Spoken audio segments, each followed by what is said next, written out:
and I simply remove the telephone jack and plug it into this box here, the modem. I then take another wire from the modem and plug it in where the telephone was. I can then switch on the modem.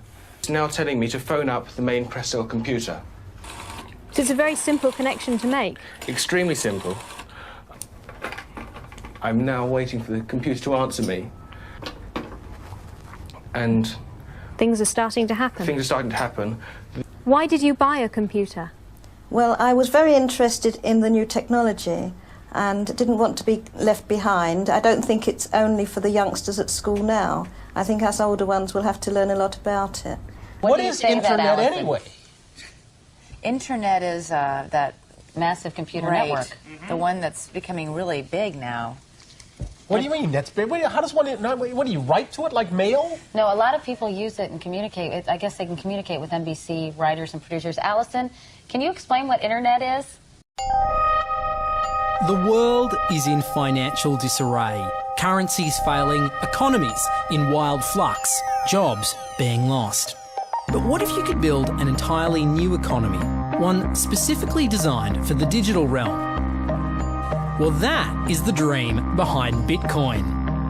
Bitcoin, for those of you who don't know, is an electronic online currency that was created in 2009. It was made by someone who did it under the pseudonym Satoshi Nakamoto. Like any economy, you don't want too much too fast because then the value of your currency drops, or so slow that your economy grounds to a halt. It's designed to be a self-stabilising economy. Whether it actually is that way though, well, that is a little bit more complicated. Because some people have said, hey, Bitcoin is the answer to those problems. Are you a believer? Well, Bitcoin is exciting because it shows how cheap it can be.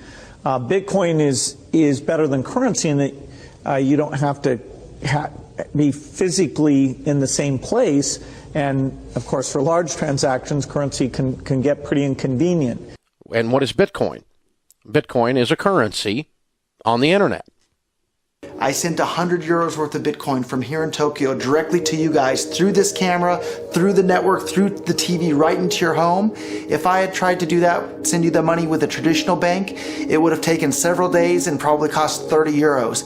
I just did it right now with Bitcoin instantly, basically for free, and didn't have to ask anybody for permission. I didn't need a bank, I didn't need a government, I didn't need anybody. I just needed myself and you and our smartphones to do it.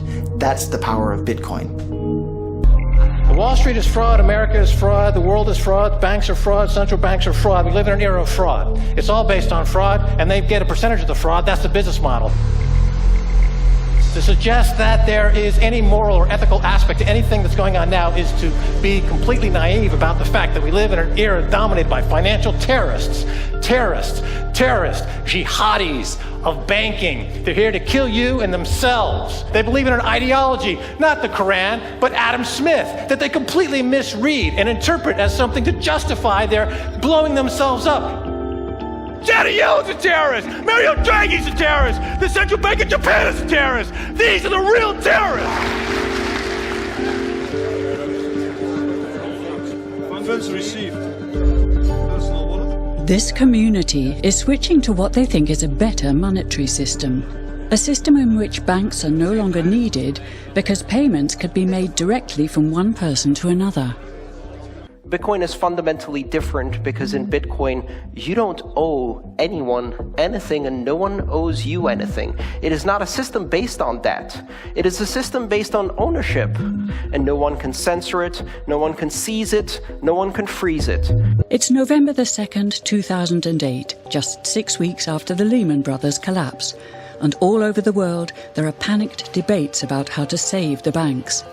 Then, on a little visited web forum for cryptographers, a document appears in which a completely new monetary system is proposed. The visionary author calls himself Satoshi Nakamoto. These were the darkest days of the financial crisis.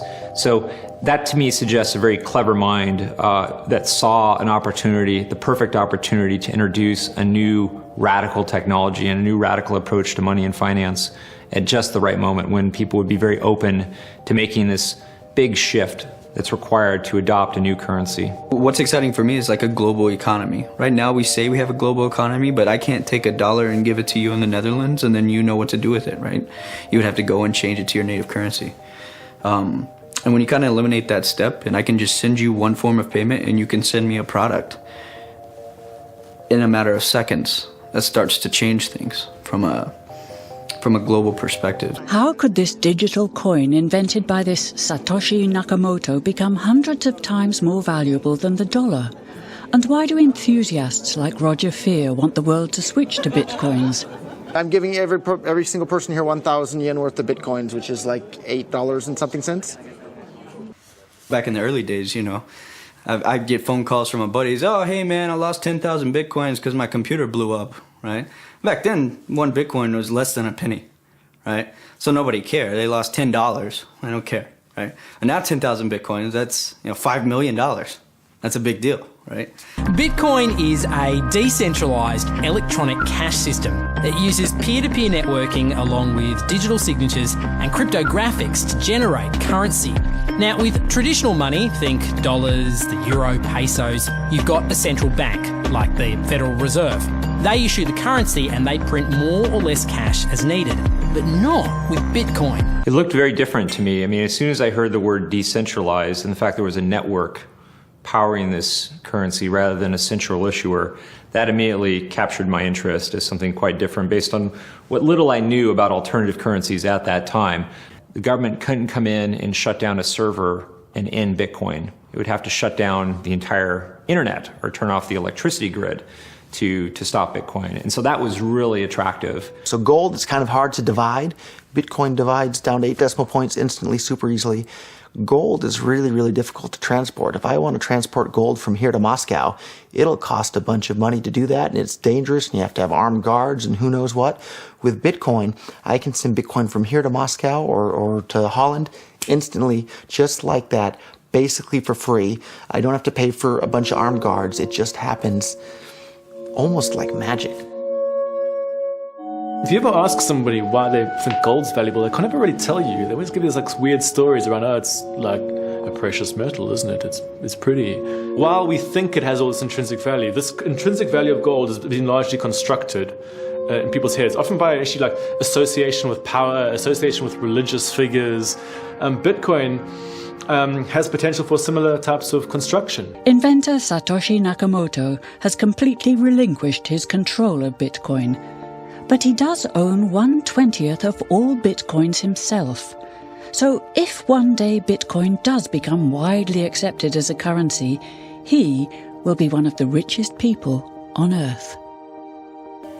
Satoshi invented one of the most important inventions in the entire history of humankind that's going to improve the lives of everybody on the planet for the better. If he had half of all the Bitcoins, he would still deserve it. A lot of people have asked me who Satoshi is since I got in so early. I think I've got a pretty good idea, but I like to keep that one close to my chest. So why? I mean, tell me. Because I'm not 100% certain. And the reality is it doesn't really matter, right? It doesn't matter who Satoshi is. Why did he disappear, you think? He undermined the ability of every single government on the entire planet to control the money supply. And that's how every single government in the world is controlling their citizens and their economies today. And he just basically, knocked their feet right out from under them with the invention of Bitcoin. And I'm sure that's going to make a lot of people who want to control other people by force really, really upset. So yeah, I think it's really, really smart for him to have disappeared. And for me, it probably would have been smarter for me to keep quiet too, but Bitcoin's too exciting for me to stay quiet about. I think a lot of people are underestimating the way in which Bitcoin and the blockchain are going to change the power structures in society in general. I mean, I grew up in the US and I see all these people like, yeah, nuke everybody in the Middle East and kill them all. And then they have the former Secretary of State, Madeleine Albright, on 60 Minutes, one of the most popular news shows in the US. And they asked her, they said, like, there's reports that more than 500,000 Iraqi children have died as a direct result of US sanctions. And she looks back at her with a straight face and she goes, it was a really tough decision, but I think that it was worth it. Worth murdering 500,000 kids because of what the government did, and I apologize for crying, but it just disgusts me from my core when I see government people murdering people around the world. It's not just theoretical, these are real people with real lives. And it's real people, and Bitcoin has the power to undermine everything they're doing to people around the world. And I'm sorry for shouting, but it just disgusts me what these people in government do. And they do it through central banking and through the control of the money supply, and Bitcoin takes that away from them.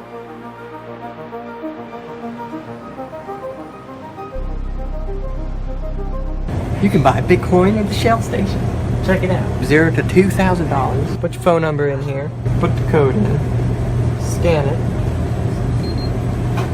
Got my reader. Oh, I gotta put the cash in. Good. Got $2. Hit finish. Oh. $2 in Bitcoin.